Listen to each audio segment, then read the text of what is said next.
ونساء المؤمنين يدنين عليهن من جلابيبهن ذلك أدنى أن يعرفن فلا يؤذين. صدق الله العظيم. ایک مرتبہ درود پاک پڑھیں. اللهم صل على سيدنا ومولانا محمد النبي والكرم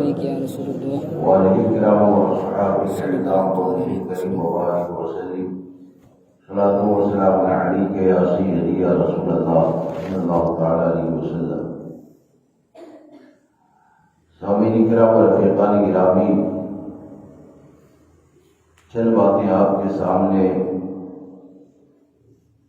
موجودہ حالات کے حوالے سے اور بالخصوص جو نوجوان نسلیں ہیں کہ جن کی حفاظت کرنا یہ ہماری ذمہ داری ہے، اس کے حوالے سے چند باتیں عرض کرنا چاہتا ہوں. اللہ تبارک و تعالی مجھے آپ کو سب کو عمل کی توفیق عطا فرمائے. ہمارے موجودہ حالات یہ ہیں کہ ہم کو دنیا کے نقصان کے بارے میں علم ہے، اور دنیا میں جو چیزیں نقصان کرتی ہے تو اس سے بچنے کی پوری زندگی کوشش بھی کرتے ہیں.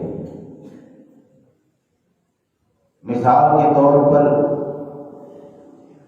آگ میں ہاتھ ڈالیں گے تو ہاتھ میں جلن پیدا ہوگی، کوئی آگ میں ہاتھ نہیں ڈالتا ہے. زہر کھائیں گے جان کے لیے خطرہ بن جائے گا، زہر نہیں کھاتے ہیں. لیکن ہم دین سے اتنے زیادہ دور ہو گئے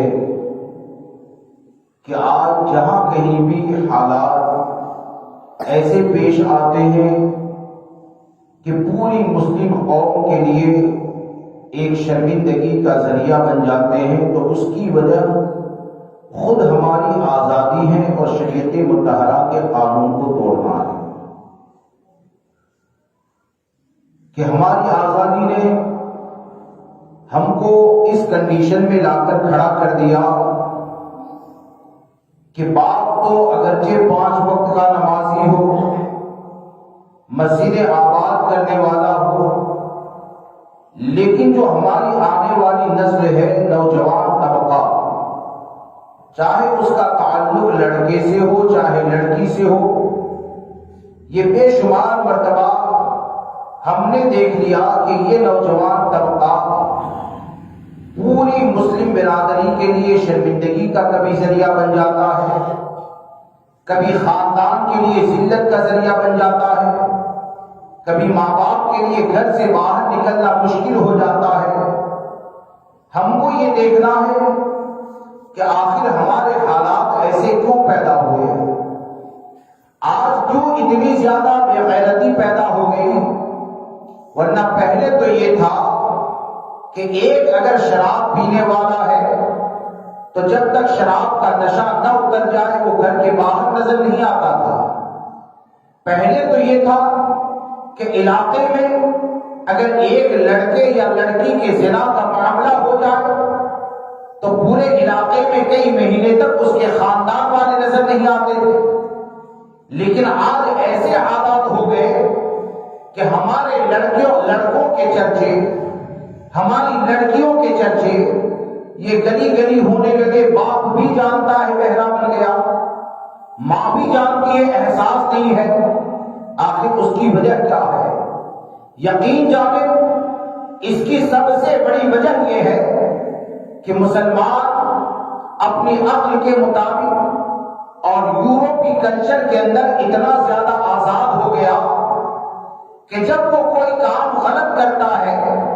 تو وہ اس بارے میں نہیں سوچتا ہے کہ شریعت مطہرہ نے ہم کو اس چیز کے بارے میں کیا حکم دیا. اس چیز کا یقین جانیں کہ اللہ تبارک و تعالیٰ نے جن چیزوں سے بچنے کے بارے میں ہم کو حکم دیا، یا نبی اکرم صلی اللہ تعالیٰ علیہ وسلم نے جن چیزوں سے پرہیز کرنے کے بارے میں کہا، اگر پرہیز نہ کریں گے تو یہ ہلاکت اور بربادی یقینی ہوا کرتی ہے، اس سے کئی گنا زیادہ اس کی ہلاکت ہے کہ جو ہلاکت زہر پینے سے ہوتی ہے،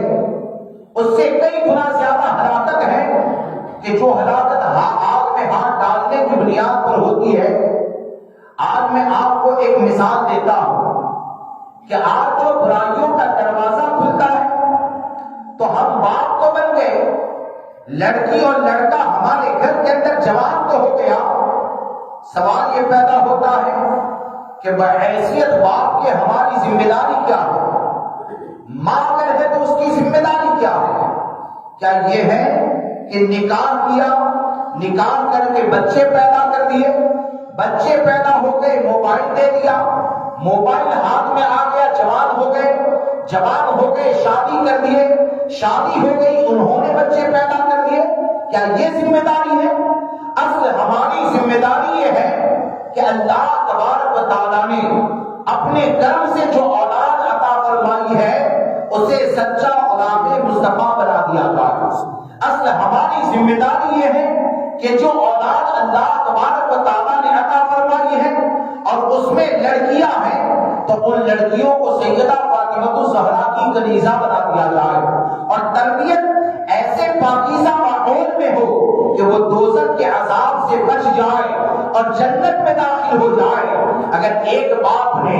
اگر ایک ماں نے اپنے خاندان کی حفاظت اگر اس طور پر کی تو یہ وہ بچے ہیں جو دنیا میں بھی تمہارے لیے عزت کا ذریعہ ہے اور میدان محشر میں بھی عزت کا ذریعہ۔ اور اگر یہ نہ ہوا تو آج ہوتا کیا ہے کہ آج دیکھیں دنیاوی چیزوں کی اہمیت بہت زیادہ ہوئی۔ ایک لڑکی کی عزت جائے گی نا عملی طور پہ، یعنی میں یہ نہیں کہتا کہ لوگوں کی یہ سوچ بن گئی، لیکن عمل بھی تو کسی چیز کے بارے میں دلیل ہوتا ہے نا۔ یعنی لوگوں کا عمل ایسا ہو گیا کہ ہمارے پاس اگر 25,000 روپے ہوتے ہیں، 25,000 روپے اگر ہوتے ہیں نا تو 25,000 روپے کہاں رکھے ہیں باپ نے یہ بیٹا نہیں جانتا ہے، جانتا ہے، چھپا کے رکھتے ہیں نا۔ 25,000 روپے اگر ہے تو اس کو چھپا کے رکھے، اور بچہ اگر بہت زیادہ چالاک ہو گیا کہ پھوپھی کا لڑکا یا کوئی مانگنے کے لیے آ جائے گا اور اگر مجھے نہیں دینا ہوگا تو یہ بچہ پیسہ دیکھ کر بول دے گا تو 5 سال کے بچے سے بھی وہ 25,000 کو چھپاتے ہیں۔ اس لیے چھپاتے ہیں تاکہ یہ کسی کے سامنے بول نہ دے۔ اب آپ ذرا سوچیں کہ چند روپیے آپ کے پاس ہیں تو آپ کے عقل میں یہ بات آئی کہ مال کو چھپا کر رکھا جاتا ہے تاکہ چور سے بچ جائے، تاکہ مال ضائع ہونے سے بچ جائے۔ لیکن وہی بندہ جو 25,000 کو تجوری میں رکھ کر جاتا ہے نا، گھر کے اندر بھائی کا جوان لڑکا ہے، گھر کے اندر ماموں کا جوان لڑکا ہے، پھوپھی کا جوان لڑکا ہے، اور وہ جوان لڑکے کے پاس اپنی لڑکی کو چھوڑ کر ایک دن کے لیے مہمان چلے جاتے ہیں، بازار میں خریدی کے لیے چلے جاتے ہیں۔ اگر سوال کیا جائے کہ تنہائی کے اندر آخر لڑکا اور لڑکی کو چھوڑ کیوں دیا، تو یہ کہتے ہیں کہ ہم کو اپنی بچی کے اوپر بھروسہ ہے، ہم کو اپنے لڑکے کے اوپر بھروسہ ہے۔ اور بعد میں جب زنا کا معاملہ ہوتا ہے، بعد میں جب حرام کاموں کا معاملہ ہوتا ہے تو ایک باپ یہ کہتا ہے ارے میں نے تو اسے بھائی سمجھا تھا لیکن اس نے ایسا کیا کیوں، آخر اس نے ایسا کیسے کر دیا۔ سوال یہ پیدا ہوتا ہے کہ تو نے اپنی لڑکی کے اوپر بھروسہ کیا، تو نے ماموں کے لڑکے کے اوپر بھروسہ کیا، تو نے اپنی ذات کے اوپر بھروسہ کیا۔ کاش کے قانون مصطفیٰ کے اوپر اعتماد کر لیتا، کاش کہ شریعت مطہرہ کی تعلیم کے اوپر اعتماد کر لیتا تو ہمارے آقا صلی اللہ تعالیٰ علیہ وسلم نے 1400 سال پہلے ہم کو یہ تعلیم دی ہے کہ ایک مرد اور عورت جب تنہائی کے اندر ہوتے ہیں، یعنی جس کے ساتھ نکاح کرنا جائز ہے، ماموں کے لڑکے کے ساتھ نکاح ہوتا ہے نا، مامی کے ساتھ بھی ماما اگر طلاق دے دے تو نکاح ہو سکتا ہے، مامی کے ساتھ اگر ماما طلاق دے دے تو اس کے ساتھ بھی نکاح ہو سکتا ہے، چچا کے لڑکے کے ساتھ نکاح جائز ہے، پھوپھی کے لڑکے کے ساتھ نکاح جائز ہے۔ تو ہمارے آقا نے کیا فرمایا، ایک لڑکا اور لڑکی، ایک مرد اور عورت جب تنہائی کے اندر جمع ہوتے ہیں تو وہاں پر تیسرا کون ہوتا ہے؟ شیطان ہوتا ہے۔ کون ہوتا ہے؟ شیطان۔ تیسرا شیطان ہوتا ہے۔ اب ہم دین سے اتنے زیادہ دور ہو گئے کہ ہم کو ایک لڑکے یا اپنی بچی کے اوپر اعتماد تو ہے، لیکن ہمارے آقا صلی اللہ علیہ وسلم نے جو ہم کو یہ قانون عطا فرمایا کہ وہاں پر تنہائی میں مرد اور عورت ہوں گے تو تیسرا شیطان ہوتا ہے۔ اب کوئی یہ کہے کہ شیطان نظر نہیں آتا ہے، ارے ہم کو نظر نہیں آتا ہے، لیکن نگاہ نبوت نے دیکھا بھی اور ہم کو ہلاکت سے بچنے کے لیے طریقہ بھی عطا فرمایا۔ اب کوئی یہ سوچے، میں ہوں چاہے کوئی بھی ہو، کوئی یہ سوچے کہ میں تو اتنا پرہیزگار ہوں کہ جوان لڑکی کے ساتھ ایک کمرے میں 2 دن بند کر دیا جائے، میں تو گناہ کروں گا نہیں۔ کوئی یہ سوچے کہ میرا لڑکا اور لڑکی تو غلط کریں گے نہیں۔ میں صرف آپ کو ایک سوال کرنا چاہتا ہوں کہ جب ہمارے آقا نے یہ فرمایا صلی اللہ تعالی علیہ وسلم کہ وہاں پر تیسرا شیطان ہوتا ہے، تو جس جگہ پر شیطان ہوتا ہے تو شیطان جنت میں لے جانے کا کام کرے گا یا دوزخ میں لے جانے کا؟ شیطان جو ہوگا وہ جنت میں لے جانے کا کام کرے گا یا دوزخ میں لے جانے کا کام کرے گا؟ قرآن میں اللہ تبارک و تعالیٰ نے یہ فرما دیا ان الشیطان للانسان عدو مبین کہ شیطان یہ انسانوں کا کھلا ہوا دشمن ہے، اور سب یہ جانتے ہیں کہ شیطان کا کام یہ دوزخ کی طرف لے جانا ہے، جنت کی طرف لے جانا نہیں ہے۔ تو جب وہاں پر شیطان ہوتا ہے تو اس کا مطلب یہی ہوا کہ ہمارے آقا صلی اللہ تعالی علیہ وسلم نے گویا کہ ہم کو آگاہ فرما دیا کہ اس جگہ پر اگر تنہائی کے اندر رہے تو شیطان مرد کے دل میں وسوسہ ڈالے گا اور عورت کے حسن کو پیش کرے گا، عورت کے دل میں وسوسہ ڈالے گا اور مرد کی خوبصورتی کو بیان کرے گا، اور جب غربت ہو جائے گی تو حال کیا ہوگا کہ معاذ اللہ رب العالمین معاملہ یہ ہو جاتا ہے کہ اگر زنا کر لے تو ہم نے کیا یہ سمجھا ہے کہ 25,000 کا نقصان ہو گیا، وہ بڑا نقصان ہے؟ یقین جانے 1 کروڑ کا بھی اگر نقصان ہوتا ہے اس سے بڑھ کر نقصان یہ ہے کہ ایک نوجوان لڑکا یا لڑکی زنا میں مبتلا ہو جائے، زنا میں مبتلا ہو جائے، یہ اس سے بڑھ کر نقصان ہے۔ کیوں کہ زنا یہ کتنی بڑی وبا ہے، یہ زنا کتنی بڑی بنا ہے کہ یہاں تک حدیث پاک میں کہا گیا کہ جب کوئی بندہ زنا کے اندر گرفتار ہوتا ہے تو سر کی طرف سے اس کے ایمان کو نکال دیا جاتا، یعنی جو سب سے بڑی دولت ہے، سب سے بڑی نعمت ہے، جب تک زنا میں رہے گا تو 5 منٹ کی لذت کے لیے سب سے اہم دولت کو نکال دیا جاتا ہے، اور زنا سے فارغ ہوتا ہے اس کے بعد اس کے ایمان کو داخل کیا جاتا ہے۔ اب آپ سوچیں کہ آج کون یہ نہیں جانتا ہے کہ آج محلے میں بھائی بہن کا جو چلن ہوتا ہے وہاں پر کتنے ہنگامے بازی میں ہو چکے ہیں۔ کون سا شہر، کون سا دیہات نہیں جانتا ہے کہ پھوپھی اور ماموں کے لڑکے کے نام کے اوپر جب غربت کا معاملہ ہو گیا، شادیوں کے اندر ہنسی مذاق کا معاملہ ہو گیا، تو کئی جگہ ایسا ہوتا ہے کہ ماموں کے لڑکے کا لفڑا بچی کے ساتھ ہو گیا، چچا کے لڑکے کا لفڑا بچی کے ساتھ ہو گیا۔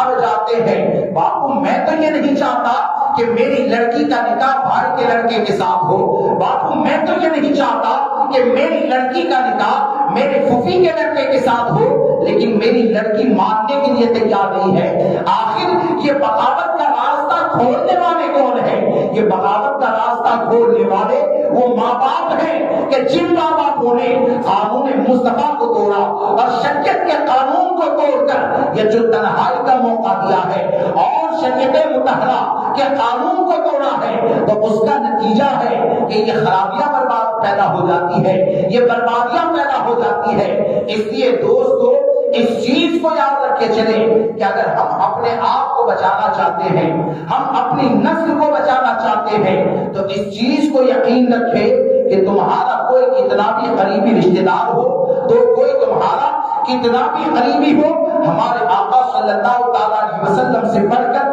مخلوق میں ہماری کوئی بھلائی چاہنے والا نہ آیا ہے نہ آ سکتا۔ ہمارے آقا صلی اللہ تعالی علیہ وسلم سے بڑھ کر مخلوق میں ہماری بھلائی چاہنے والا نہ کوئی آیا ہے نہ آ سکتا ہے، اور آج اسی کا نتیجہ ہے کہ باپ بڑھاپے کے اندر اپنی جوان لڑکی کے سامنے مجبور ہو جاتا ہے۔ حالات یہ ہیں، حرام کام ہوتے ہیں، حرام کام کا احساس تک نہیں ہوتا ہے، گناہ ہوتے ہیں، گناہ کا احساس تک نہیں ہوتا ہے، تو آخر یہ کیوں ہے؟ یہ دین سے دوری کا نتیجہ